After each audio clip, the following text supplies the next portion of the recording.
afin de partager, discuter, apprendre, rencontrer, s'informer et comprendre ensemble sur tous les sujets concernant l'éducation et la famille. Bienvenue ici à votre podcast Éducation Famille. Alors, toujours en compagnie de Maître Valérie Assouline avec plein de sujets. Alors, on parlait de la DPJ, Maître Assouline. Je veux quand même donner des outils aux parents qui voient ce tsunami-là entrer dans leur foyer parce que c'est vraiment un tsunami qui ébranle. Il y a plusieurs étapes. Comment ça se passe? Qu'est-ce que le parent doit faire? La première chose, c'est qu'il y a un signalement. Quand il y a un signalement, il faut répondre à la DPJ. Il faut vraiment être présent, il faut ouvrir la porte, il faut laisser les intervenants entrer chez vous, il faut être transparent. Les intervenants ont le droit de rencontrer vos enfants sans vous. Ils ont le droit d'aller à l'école, ils ont le droit de parler à vos enfants. Donc, il faut être transparent. Et ensuite, si le signalement est retenu, il y a une évaluation du dossier. Et c'est là où on décide. Est-ce qu'on va à la cour ou est-ce qu'on s'entend sur des mesures? Souvent, à ce stade-ci, il y a des gens qui vont signer, des parents qui vont signer une entente, même s'ils ne sont pas d'accord avec le motif de compromission.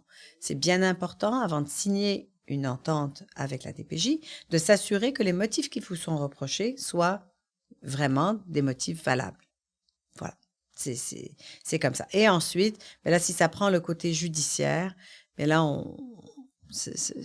il va avoir à ce moment-là l'application des mesures. L'application des mesures une fois que le motif de compromission est admis ou c'est là que les intervenants arrivent. Voilà. Et là, on change d'intervenant. Parce qu'au début, c'était l'évaluation. C'est pas les mêmes personnes. C'est pas les mêmes personnes et c'est pas le même mandat. Parce que la première paire d'intervenants, normalement vous en avez deux généralement, ils sont là pour évaluer est-ce qu'il y a un signalement, est-ce qu'il y en a pas. S'il y en a, ben là la prochaine personne va appliquer les mesures. Elle va demander au tribunal d'appliquer les mesures pour justement qu'il n'y ait plus le motif de compromission. Puis là, s'il y a bris des ententes, quoi que ce soit, c'est là qu'on peut se retrouver aussi au tribunal. Oui, on peut se retrouver au tribunal ou parce qu'on ne veut pas faire une entente ou parce qu'il y a un bris d'entente. Et des fois, si, par exemple, je vous donne un exemple, un parent qui a un enfant qui est autiste, qui a tout fait, qui a juste besoin d'aide et il ne veut pas placer son enfant, vous pouvez aller devant le tribunal et demander au juge de décider au lieu de signer un placement avec lequel vous n'êtes pas d'accord parce que vous avez cherché des ressources ou parce que vous pouvez aller chercher des ressources. Donc, c'est la différence. Puis, n'importe qui peut faire un signalement. Ça peut être un directeur d'école, une enseignante, une gardienne, une voisine, une belle-sœur. Oui. Même le parent lui-même peut faire un signalement à la DPJ. Oui, n'importe qui peut faire un signalement et vous ne saurez jamais qui a fait le signalement. Ça sert à rien de chercher. Vous ne le saurez pas. Même quand le dossier est fermé, justement, j'avais un parent qui me demandait ça cette semaine. Si mon dossier est fermé, est-ce que j'ai le droit de savoir qui a fait le signalement? Non, jamais. La personne qui a signalé, vous ne la connaîtrez jamais. Non, puis même le parent qui pourrait avoir droit au dossier de son enfant, il peut aller demander une copie de la DPJ, du dossier à la DPJ, puis ça ne sera pas marqué dans le dossier. Non, ça ne sera pas marqué dans le dossier, vous ne le saurez jamais. Ce que vous devez, par contre, savoir, les parents, ça serait vraiment utile pour leur dossier, c'est aller chercher les notes évolutives. Exact, oui, des intervenants. Oui, parce que dans les notes évolutives, on découvre des fois des choses qui ne sont pas dans les rapports. Allez-y les chercher. Vous allez voir également les lettres entre intervenants. C'est vraiment précieux. Les notes évolutives. Oui, c'est ça. Ça peut aider justement l'avocat qui va nous représenter aussi à dire, écoute, je vois qu'il y a telle chose, c'est peut-être pas telle chose qui s'est passée ou dans tel, etc. Ça donne justement du contenu pour l'avocat. Il y a les grands-parents. Oui. La violence conjugale qui c'est important pour vous d'en parler. La primauté parentale, justement, là, qu'il y a une loi là, qui va être changée. Parlez-moi de tout ça. Bien, les grands-parents, c'est sûr que les grands-parents ont des droits qui sont déjà dans le Code civil du Québec.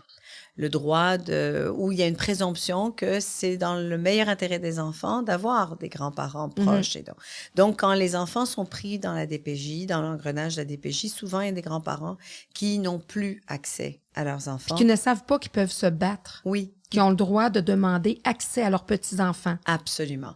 Donc, ils peuvent le demander à la DPJ ou ils peuvent le demander à la Cour supérieure avec une requête simplement. Oui, parce que là, on parle beaucoup de DPJ, mais dans un cas où des parents se séparent et que là, bon, la mère a la garde complète, le père voit les enfants une semaine sur deux, et souvent, là, les grands-parents sont oubliés quelque part.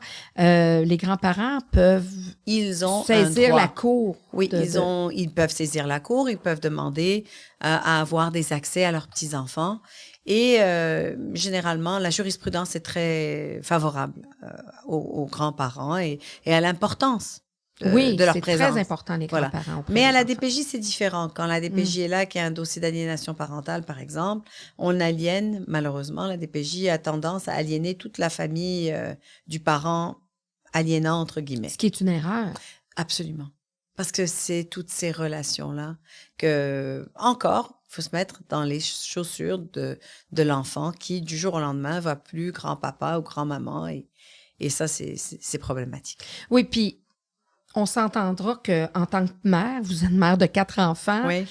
Moi, j'en ai 2, mais on s'entend qu'une bonne majorité des parents au Québec, tous les parents du Québec, à un moment donné, on va crier après notre enfant, on va en faire des fois des choses qui pourraient être saisies par la DPJ. Là. Je ne dis pas de choses graves, mais parce qu'on voit des dossiers où c'est un peu aberrant, comme vous disiez tout à l'heure, que la DPJ ne devrait pas être saisie de ça. Oui. Devrait plus avoir accompagné. Oui, absolument. J'en ai vu des dossiers où c'était ponctuel. Une mère qui a poussé son enfant, puis ponctuel, on est venu, puis elle a perdu son enfant pendant un bout de temps, là. Donc oui, il y a des dossiers comme ça. C'est des traumatismes. L'enfant qui est sorti puis qui souvent ne comprend pas pourquoi il ne voit plus son parent. C'est vrai. Hein, parce que des fois, c'est ponctuel. Parfois, le parent vit quelque chose de difficile qui aurait été davantage plus à être accompagné. Mais le pire, c'est dans les dossiers de violence conjugale. De conflit de séparation. Conflit de séparation. Où il y a 2 parents qui se battent. Et il y a un enfant qui paye le prix et c'est lui qu'on déplace. C'est fou. Mais malheureusement, c'est ce qui se passe souvent.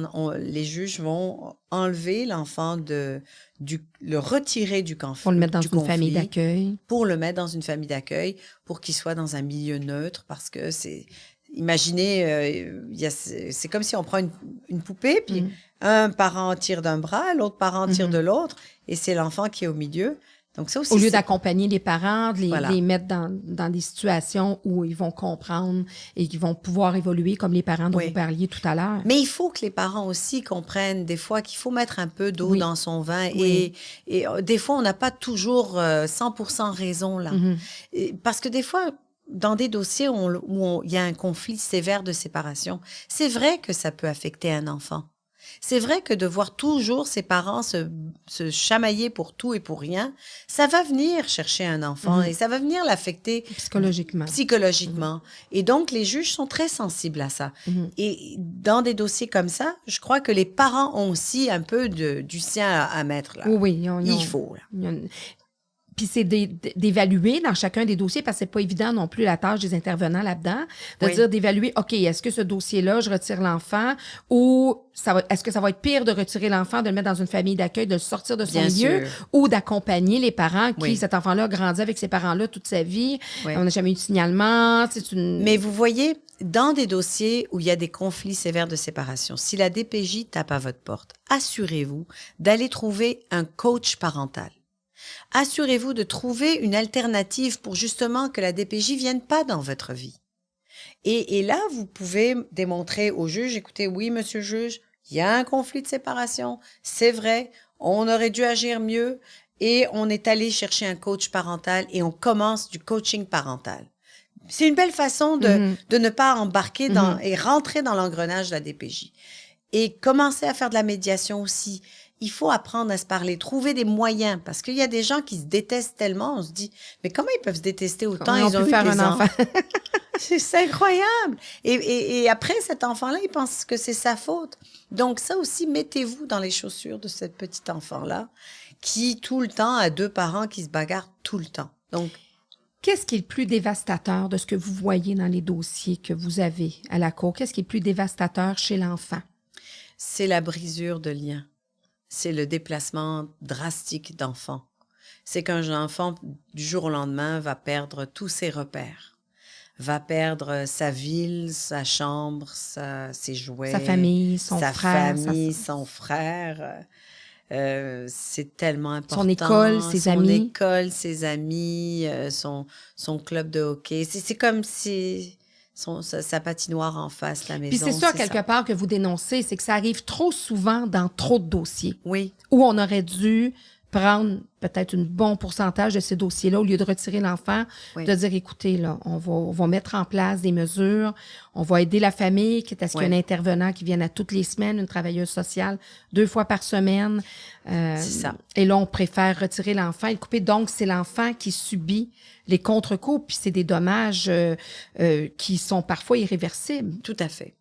Tout à fait. Et c'est ça que je déplore, c'est qu'on n'a pas évalué l'impact de ce retrait-là sur l'enfant.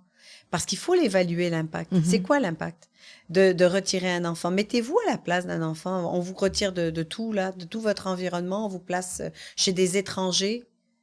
Et c'est quelque chose. Hein. J'avais un dossier où c'était 2 enfants, où une maman qui était désorganisée pendant un déménagement.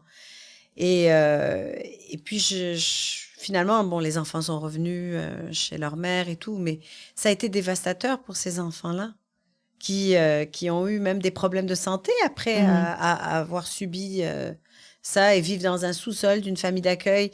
C'est pas évident. Donc, finalement, je Parce crois que les familles d'accueil, là, c'est pas tous des maisons à 3 millions avec... Non, mais il y en a des bonnes familles d'accueil. Oui. Hein, je racontais justement la semaine dernière une maman d'accueil où on a retiré un bébé de 10 mois, après 10 mois, Oui. parce que au début, c'était raisons administratives. Après, on est cherché tout le temps à trouver une faille pour lui retirer le bébé. Puis, elle a décidé d'arrêter de se battre aussi. Donc, des fois, le système est lourd aussi, même pour les familles d'accueil. Pour les familles d'accueil, parce Oui. que la plupart du temps, c'est une vocation. C'est vraiment un don de soi qu'on veut. On veut sauver d'autres enfants. On veut aider des familles à mieux se structurer puis à dire, on va être là en attendant, parce qu'il y a plusieurs différentes familles d'accueil. Exact. La violence conjugale, c'est un sujet aussi qui vous est à cœur parce que vous, naturellement, ça vient souvent dans certains dossiers. Oui. Moi, ce qui me choque, c'est la violence conjugale qu'on occulte complètement, qu'on ne regarde pas. Il m'est arrivé de demander à une intervenante, avez-vous considéré que cet enfant a vu son père jeter des casseroles là, sur sa mère là? Non, moi, je mets les lunettes de la DPJ. Je mets pas les lunettes de la violence conjugale. Mais je suis désolée, là. C'est important, les lunettes de la violence conjugale. C'est important de voir ce que cet enfant a subi pour comprendre pourquoi il n'a pas envie d'aller chez papa, par exemple. Et la violence conjugale, je dis chez papa, mais bon, il y en a aussi, j'ai vu de la violence conjugale aussi qui a été faite sur des papas, par des mamans aussi, là. Donc, il faut le dire, je le souligne parce que c'est vrai. Oui, exactement. Et parce que je l'ai vu Oui. dans des dossiers. Mais oui, lorsqu'on déplace un enfant et qu'on va le mettre avec le parent violent parce qu'on dit, OK, violence conjugale, non, la mère est aliénante. Non, quand la mère a vécu de la violence conjugale, c'est pas de l'aliénation quand elle veut pas que son enfant aille chez le père violent. C'est qu'elle a peur. Elle a réellement peur. Et on peut pas lui enlever cette peur en plaçant les enfants avec le papa violent. Quel est le message qu'on envoie à l'enfant? De dire, OK, papa était violent avec maman, mais c'est pas grave, toi, tu vas aller chez papa. C'est vraiment, là, c'est le Twilight Zone, là. Quand je dis Twilight Zone, c'est qu'est-ce qui se passe? Oui, exactement. Puis il y a aussi, en contrepartie, il y a aussi les pères qui se font complètement lessivés émotionnellement, psychologiquement, par une aliénation, qui vont se faire accuser. Oui. À tort d'abus sexuels sur leurs enfants, puis c'est de les vendettas de la part de la mère. J'en ai vu. J'en ai vu des dossiers comme ça, vraiment. Des dossiers où on se dit, mais voyons donc, comment ça? C'est cousu de fil blanc. Là. Oui, et où la DPG a eu des interventions vraiment adéquates, où c'était évident que ça faisait 4 fois là qu'on accusait un papa d'abus sexuels alors qu'il n'y en avait pas.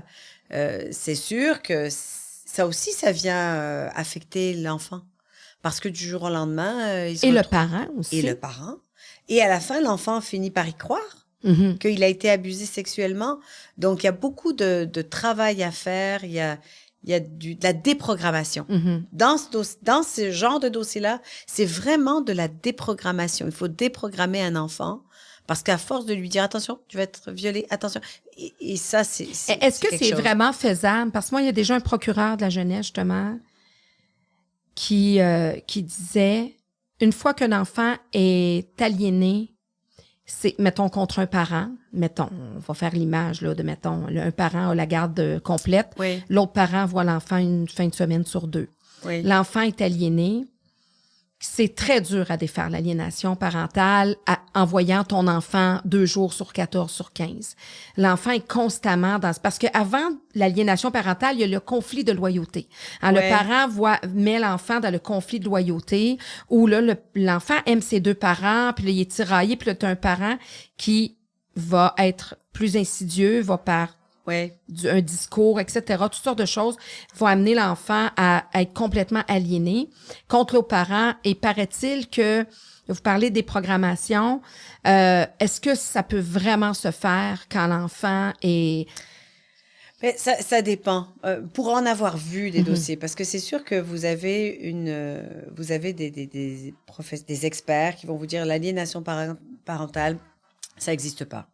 Je sais pas sur quelle C'est planète. plutôt, ouais, non, mais c'est plutôt des comportements aliénants, mais l'aliénation parentale, non. OK. C'est sûr que si un enfant va verbaliser 14 fois que son père l'a violé alors que c'est pas vrai, et qu'on a toutes les Ça, c'est de expertises, l'aliénation. ben ça, c'est comme pur, là.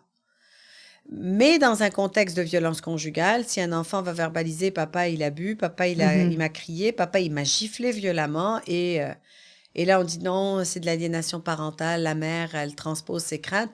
Mais là, c'est une autre histoire. Mhm. Donc, il faut vraiment avoir des experts, l'expertise psychologique est primordiale, elle est importante. Essayez d'aller chercher des experts qui sont à l'extérieur de la DPJ aussi, des experts qui sont plus neutres, qui n'ont pas que la DPJ comme client, parce que pas parce que les autres sont pas bons, parce qu'ils sont, ils vont dire ce que la DPJ demande, mais parce que vous allez adhérer plus à ce que l'expert va vous donner. Comme l'expert va venir vous dire, bon ben. Oui, puis il y a un même dossier mal pris en charge avec les mauvaises personnes Oui. peut carrément avoir un tournant complètement différent. Tu sais, c'est ça qui est aberrant, c'est qu'on est sur la route, on passe, bon, c'est sûr qu'il y en a qui vont dire on passe sur un stop, des fois on a une étiquette, des fois on n'en a pas, mais c'est quand même, tout le monde sait que si on passe sur une lumière rouge, on se devrait avoir une étiquette. Des fois on n'en a pas parce qu'il n'y a pas de police, des fois il y a un policier qui décide de nous donner une chance, puis des fois il y a un policier qui lui fait son travail, mais tout le monde le sait qu'il va avoir une étiquette, puis il y a même un tarif qui est déjà, tu sais, tout est déjà, mais quand on arrive avec des dossiers comme ça, vu que c'est un monde d'humains avec de perception, selon sa compétence, selon son expertise, selon l'environnement, selon même comment l'intervenant lui-même vit. C'est ça, mais c'est selon aussi les atomes, là. Ouais. Parce que, tu sais, je vous racontais cette histoire de ces parents-là qui sont venus à mon bureau, que j'ai brassé un petit peu, et qui ont trouvé un intervenant incroyable et qui a travaillé avec eux, et qui les a dirigés, qui les a aidés, qui les a pas jugés. Ben là, aujourd'hui, ça va bien. Là, ça va bien. Mais c'est aussi se prendre en main quand on a un motif de compromission. C'est arrêter de blâmer toujours aussi l'autre partie et d'accepter de changer, d'accepter de modifier ses façons de faire. Par exemple, vous avez des méthodes éducatives déraisonnables. Bon, ben, asseyez-vous, apprenez, qu'est-ce que je peux faire de différent? Pourquoi j'ai des méthodes éducatives déraisonnables? Acceptez la critique et essayez d'être meilleur, finalement. Ça m'amène à un autre point, les méthodes éducatives déraisonnables. Vous me corrigerez si je me trompe. J'appellerais pas ça c'est déraisonnable parce qu'on est au Québec. Mais il y a certaines cultures, ça se voit, des parents qui arrivent d'autres pays, Oui. qui ont vécu, eux, une façon d'être éduqués Oui. et qui reproduisent, pas par mauvaise intention, mais c'est ce qu'ils ont connu toute leur vie. Exact. Ils arrivent, c'est des nouveaux arrivants, ils arrivent et ils appliquent Oui. les méthodes de correction, Oui. disons-le. Oui. On le voit, nous, parfois, même en milieu scolaire, moi, ça m'est déjà arrivé, d'omettre d'écrire certains commentaires à un parent pour un élève que j'aurais peut-être écrit un commentaire pour un élève québécois, mais que je ne l'ai pas fait pour un autre parent. Pourquoi? Parce que je savais que l'enfant allait subir des sévices. Tu sais, c'était pas mon rôle, à un moment donné, mais donc j'ai fait mon travail à l'intérieur de la classe par rapport à cet élève-là. Mais c'est bien, ça c'est notre devoir de bienveillance. Oui. Mais en même temps, pour avoir eu des dossiers comme ça, où est-ce qu'il y a eu des méthodes éducatives déraisonnables de parents qui venaient d'autres cultures, je me dis, faut dénoncer. Il n'y en a pas d'excuses. Non, faut dénoncer. Il n'y en a pas. Exactement. De prendre un bâton de fer et de frapper son enfant, peu importe le pays, c'est pas vrai. C'est pas vrai. Il n'y a pas un pays où on enseigne ça. Il n'y a pas une religion où on enseigne ça. C'est faux et ça serait une erreur de blâmer ou de stigmatiser ou d'attribuer ça à une culture ou un pays ou un... Parce que parfois, moi, ça m'est déjà arrivé, un parent qui me disait ça, ben nous, dans mon pays, on a toujours fait ça. Okay. On a toujours fait ça. Donc, c'est comme ça. On est corrigé comme ça, puis ça fonctionne pas. Puis lui, il reproduisait ça. Mais ça m'est arrivé un parent, justement, qui me dit « Oh non, dans mon pays, mais écoutez, ici, ça fonctionne pas. » Ça fonctionne pas, c'est ça. Et c'est clair. Et donc, là, vous allez changer votre façon de faire. Et c'est puis on revient à l'accompagnement, parce que ce ne sont pas des mauvais parents, ces gens-là. Non. C'est des parents qui vont possiblement tout donner pour l'éducation de leur enfant, etc., mais qui, de par ce qu'ils ont vécu, de par X, Y, Z raison, vont pas justement avoir des comportements adéquats, des comportements parentaux adéquats. Ou qui pour eux, la fessée, c'est acceptable. Alors qu'au Québec, ça ne l'est pas. Non, exactement. Alors au Québec, on peut pas, on s'assoit avec un enfant, on le regarde dans les yeux, on le punit les minutes par rapport à son âge. À son âge, oui. Bon, mais c'est pas tout le monde qui sait ça. C'est ça, ben non, effectivement. Là, t'as 1 heure dans le coin pour un enfant de 5 ans, il comprendra pas. Mais même au niveau des intervenants, moi, ma fille s'est déjà fait mettre dans un coin à l'école. Elle est en première année, puis l'intervenante lui a dit, ben, compte jusqu'à 200, puis tu pourras quitter. Mais c'est parce qu'en première année, pauvre petite, elle est restée là tout le dîner. Mais elle s'en souvient encore à 23 ans de ça. Qu'on parle des fois d'agissement. Mais vous savez, vous me parlez de quelque chose, mais moi, j'étais dans une garderie quand j'étais jeune. Je pense que peut-être c'est pour ça que la jeunesse, ça vient me chercher. Et on me mettait dans un coin, et ça m'a marqué à vie. Ça m'a marqué.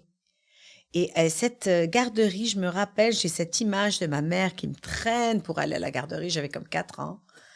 Et oui, on me mettait dans le coin. J'étais punie toute la journée.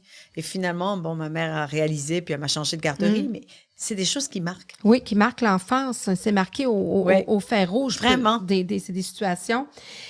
Vous parliez justement de primauté parentale, changement de la loi. Qu'en est-il de ça? Qu'est-ce qui vous interpelle? Ben, ce qui m'interpelle, c'est que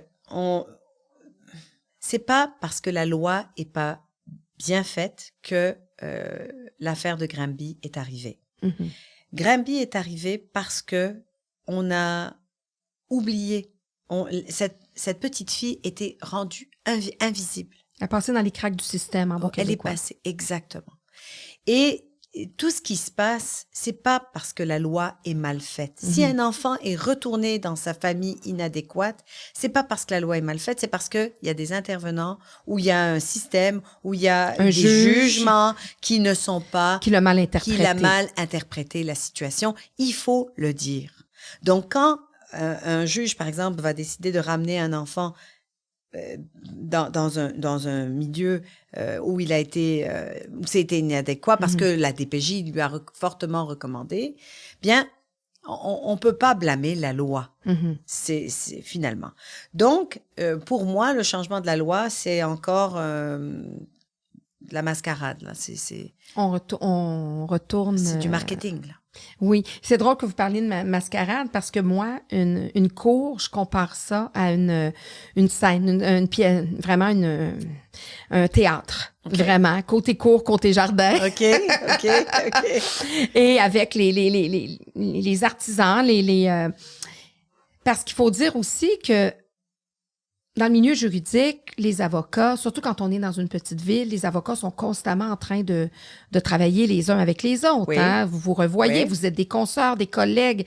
Alors, n'y a-t-il pas un certain décorum ou dans lesquels parfois vous devez possiblement être un peu en marge ou parce que Non, vous dénoncer? mais vous Ouais. voyez, moi, j'ai des avocats, et notamment à Granby, hein, OK. qui sont formidables, Oui. des avocats de la DPJ, avec qui on fait avancer des dossiers, des avocats à Drummondville, des avocats à Montréal, des avocats à travers le Québec, honnêtement, à Québec, où vraiment on travaille ensemble, ensemble pour faire avancer des dossiers. Et je pense que c'est la meilleure. Moi, je pense que j'ai la meilleure profession.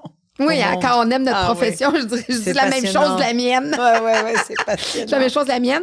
Mais ça doit pas être évident quand, justement, on gagne un dossier, puis que, tu sais, Oui. parce qu'il y a des débats assez corsés, là. Oui. Il y a du... Mais toujours dans le respect. Ouais. Toujours, moi, quand j'ai des longs procès avec des collègues, à la fin, des fois, je vais, OK, on se serre la main, c'est beau, c'est une belle... Parce on que a vous allez bien vous fait retrouver ça. le lendemain, Oui. la semaine plus tard, un Oui. mois plus tard pour un autre dossier. Oui, mais ça doit jamais devenir personnel. Et c'est là où, en tant qu'avocat, on doit pas rendre ça personnel. Parce que ça l'est pas. Parce que ça l'est pas. Mais, Parce que quand on a à cœur, justement, les enfants, quand on parle d'enfants, quand on parle de famille, oui. la marge, la ligne est très mince de pas avoir justement, de pas prendre ça personnel, Ouais. de pas être trop dans la sympathie. Écoutez, c'est sûr qu'il y a des dossiers où j'ai la rage. Hein? Et je pense à cette maman victime de violence conjugale qui ne voit plus son enfant, qui le voit parce qu'elle a supervisé, dénoncé, parce qu'elle a parce crié. qu'elle a dénoncé alors qu'on a un passé, un père criminel qui a été en prison, en fait. Donc, c'est sûr que ça vient nous chercher. Surtout quand on voit un enfant qui est à le même âge que nos enfants ou des ados qui ont le même âge que nos ados, ça vient me chercher. Il y a des nuits où je dors pas. Mais puis c'est pas parce que vous organisez vos dossiers, non, c'est pas parce que vous vraiment préparez parce vos que dossiers. je me dis mon Dieu, Ouais. mon Dieu, je pense à ces parents-là, mais je pense surtout à ces enfants. Parce que les enfants, finalement, ce sont eux qui sont au centre de tout ça. Voilà. Puis qui, sans dire un mot, parce qu'un enfant peut commencer à les témoigner et à les exprimer Oui. lui-même au juge ses besoins. C'est 14 ans, 12 ans? Non, un enfant peut aller à partir OK. de l'âge de 8 ans, 7 OK. ans, 8 ans. C'est à l'avocat de l'enfant de décider OK. s'il aura un mandat légal ou s'il va avoir un mandat conventionnel. Ah, d'accord. Un mandat légal, c'est-à-dire que c'est l'avocat qui va écouter la preuve, il va écouter toutes les parties et à la fin, il va dire, OK, moi, je suis d'accord avec la mère, le père, la DPJ, peu importe. OK. Un mandat conventionnel, c'est qu'il va aller rencontrer l'enfant. Il y a des avocats qui vont rencontrer leurs jeunes clients à partir de 4-5 ans, là. Et qui vont rencontrer l'enfant et ensuite vont rapporter. Devenir le porte-voix. Et ils sont leur porte-voix. Et il y a d'autres dossiers où est-ce que l'enfant va venir témoigner. Alors, c'est stressant pour l'enfant, mais c'est le rôle de l'avocat pour enfant de le mettre à l'aise, de lui montrer de bien saisir si l'enfant est capable. Voilà. La commission Laurent, vous y êtes invité. Oui. On peut pas dire autre chose que ça. Vous y êtes invité. Ils ont accepté le fameux rapport de. Écoutez, vous savez combien il y a de pages le rapport? 500 quelques. Oui, c'est 417 pages, dont 119 annexes. Wow. Oui, il y a un résumé de 101 pages. Oui. Écoutez, après 100 quelques pages, je me suis tannée. Oui. Puis ce qui est dommage, c'est que les interventions et les outils arrivent à la toute fin. Donc, je pense qu'ils vont perdre pas mal de joueurs rendus à la toute fin. Mais Mme Laurent est venue avec des belles propositions, des belles actions, des belles propositions et des bonnes intentions, absolument, avec toute la bienveillance et l'amour des enfants. Et malheureusement, c'est pas appliqué. Plus ça change, plus c'est pareil. C'est ça. Et c'est ce que je déplore. Par exemple, le CDPDJ, on apprend là que c'est plus leur rôle d'intervenir dans des dossiers en particulier. Les droits de la personne et les droits de absolument. l'enfance. Donc là, ils doivent intervenir dans des dossiers seulement où c'est plusieurs enfants, alors que dans la loi, c'est prévu que la CDPDJ, la Commission des droits de la jeunesse pour la personne et la jeunesse. Et de la jeunesse, doivent intervenir. Donc, comment peut-on expliquer qu'aujourd'hui, ils interviendront presque plus? Parce que c'était un des seuls, pour ne pas dire le seul. Chien de garde. Hein, c'était vraiment le seul chien de garde, la seule institution qui était plus neutre, qui était complètement distincte de la DPJ, qui pouvait venir justement venir insister et venir demander, par exemple, des lésions de droit. Qu'est-ce que c'est une lésion de droit? Mais lésion de droit, par exemple, un enfant qui est pris dans le système, qui n'a pas vu ses parents alors qu'il y a un jugement qui ordonne qu'il les voit toutes les 2 semaines. C'est une lésion de droit. Une lésion de droit, c'est un enfant qui n'est pas scolarisé alors qu'il est avec la DPJ.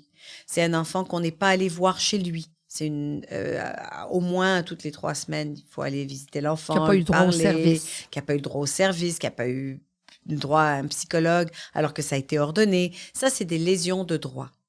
Et eux pouvaient intervenir et justement saisir le tribunal de dire cet enfant-là, il y a une lésion de droit. Il y a le parent aussi. Le parent qui peut avoir des droits, des lésions de droit. Oui, mais le parent peut demander une lésion de droit. L'avocat de l'enfant, généralement, peut demander qu'une lésion de droit soit énoncée. Mais là, ça ne pourra plus se faire. Ça peut encore se faire, mais généralement, on mettait la CDPDJ en mise en cause et ils intervenaient. Quand ils intervenaient, bien, c'était un pouvoir de plus pour les parents. Donc là, on a ça fait que là, le chien de garde n'est plus là. Donc, pour s'assurer. Puis là, le rapport, j'en ai fait une certaine copie il y a des choses super intéressantes.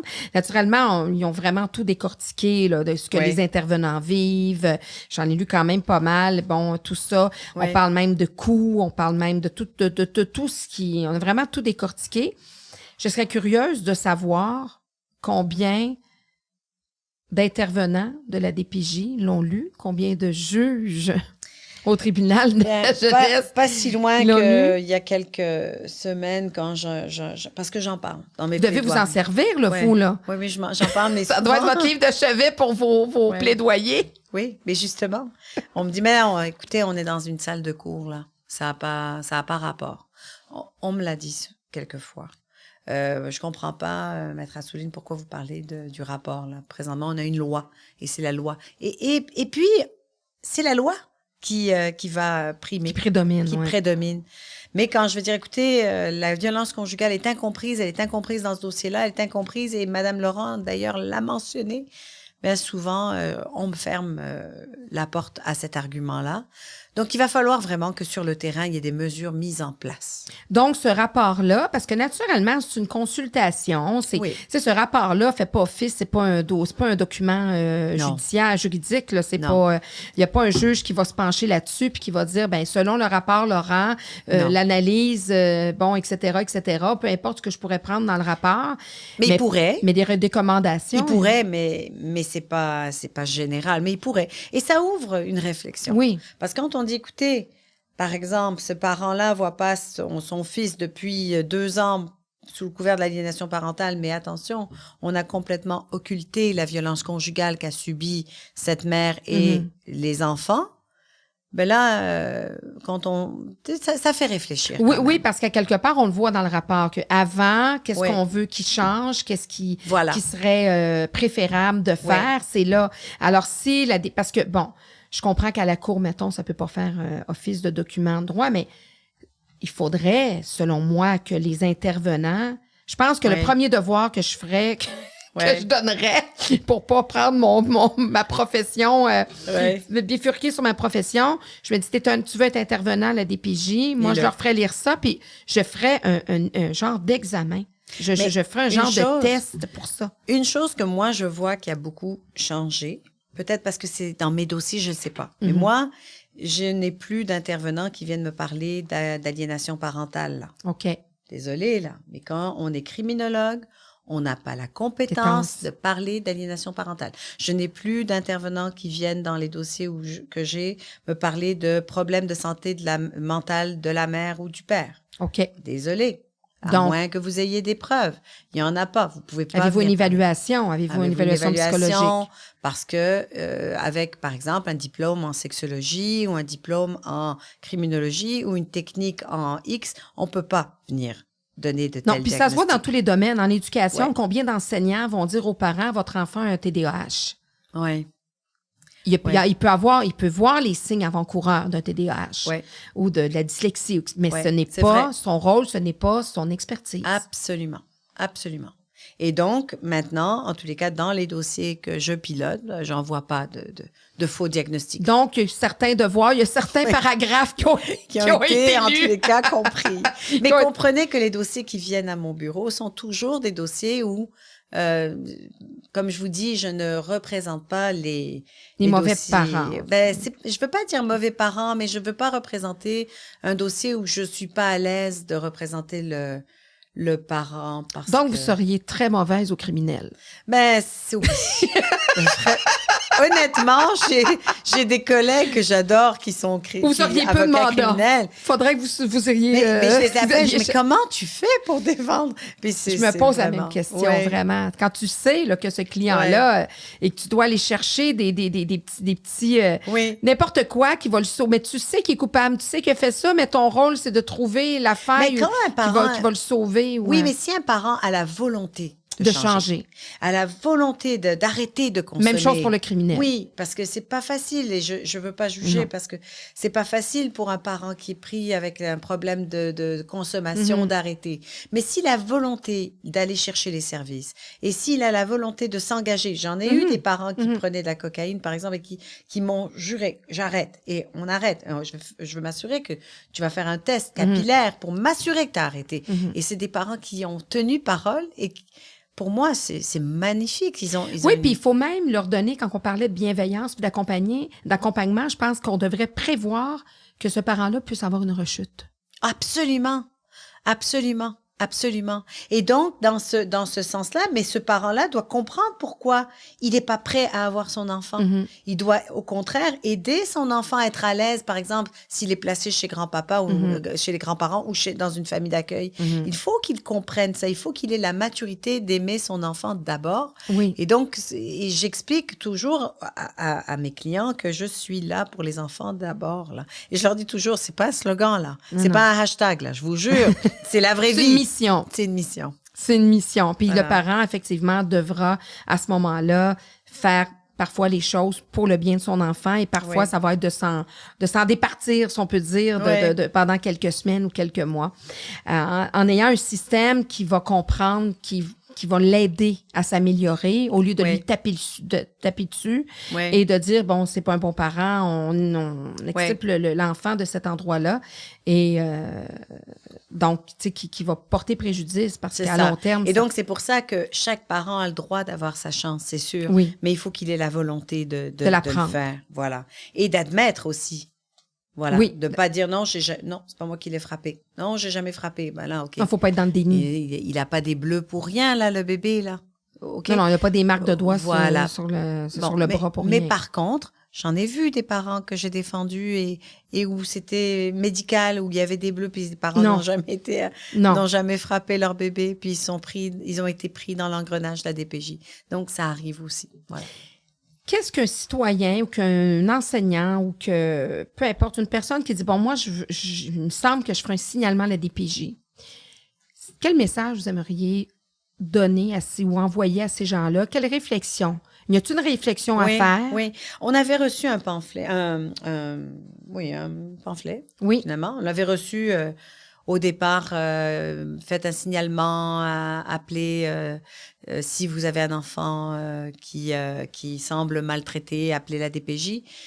Et j'avais justement fait une petite capsule vidéo qui avait été partagée vraiment au-delà de 100 000 fois. Là.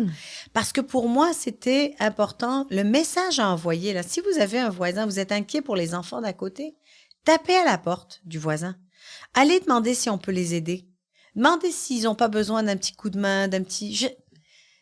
Des fois, on peut faire toute une différence là, juste à aider un parent. De faire son devoir de citoyen. Parce que souvent, on a des œillères, puis on dirait qu'au Absolument. Québec, on est comme ça, sûrement dans d'autres pays aussi. On dirait qu'on ne veut pas se mêler de ce qui se passe à côté. Puis ça, c'est un bon point que vous apportez, puis on va le voir dans notre troisième bloc, Maître Assouline.